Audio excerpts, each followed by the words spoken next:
Storing carbon in healthy ecosystems and reducing emissions is critical for the climate and for biodiversity. But how can Europe make sure that farmers and foresters are reimbursed? Well, carbon farming could be a solution.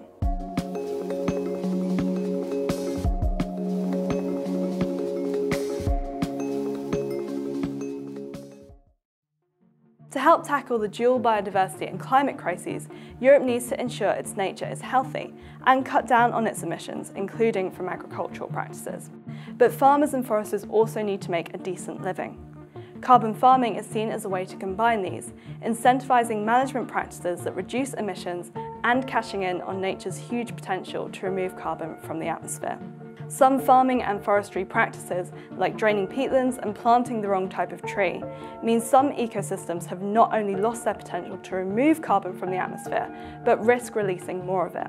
Alongside this, the agricultural sector accounted for 11% of the EU's total domestic emissions in 2020. Carbon farming is seen as a way to reduce these emissions and remove carbon from the atmosphere by creating a new revenue stream for farmers and foresters based on climate-friendly practices. The European Commission wants carbon farming to contribute 42 million tonnes of removals by 2030, helping Europe meet its goal of 310 million tonnes stored in its nature by the end of the decade. A study commissioned by the European Parliament found that carbon farming could mitigate the equivalent of 3 to 12% of Europe's total yearly emissions, or 26% of the EU annual agricultural emissions. According to European farmers' organisations, there are three main methods of carbon farming: increasing the amount of carbon removed from the atmosphere, preventing carbon leaking from the land, and reducing emissions from agricultural practices.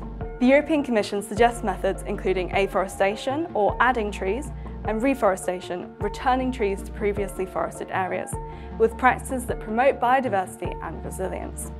It also recommends changing food and agricultural production in areas like peatlands to better suit the landscape, and setting aside some areas for nature. But switching to more sustainable practices comes at a cost for farmers and foresters, so the revenue needs to outweigh this. Funding can come from public sources like the Common Agricultural Policy, or private ones including from agri-food businesses and companies wanting to offset their emissions. There are already projects in Europe looking at implementing carbon farming. For instance, the Life Carbon Farming Programme aims at reducing the carbon footprint of mixed farming livestock by 15% by 2027. through a system that remunerates projects based on the result. The initiative is taking place across 700 farms in France, Germany, Belgium, Spain, Italy and Ireland. It is also looking at creating standardised monitoring, reporting and verification to establish a reliable system for financing carbon credits. The EU is also working on this with its certification framework for carbon removals published in November 2022. This covers removals like carbon farming and also long-term storage options. However, the proposal did not include any indication of funding for carbon farming, and it is unclear whether such certificates can be traded on carbon markets. Alongside this, some environmental organisations are warning against mixing short-term storage like carbon farming with long-term methods such as storing carbon in depleted oil and gas wells. There is also a concern about mixing removals and emission reduction under the term carbon farming, with environmental organisations preferring a stricter definition where only removals are counted with a focus on biodiversity. So there is still a lot of work to do to get carbon farming off the ground and to get carbon into it.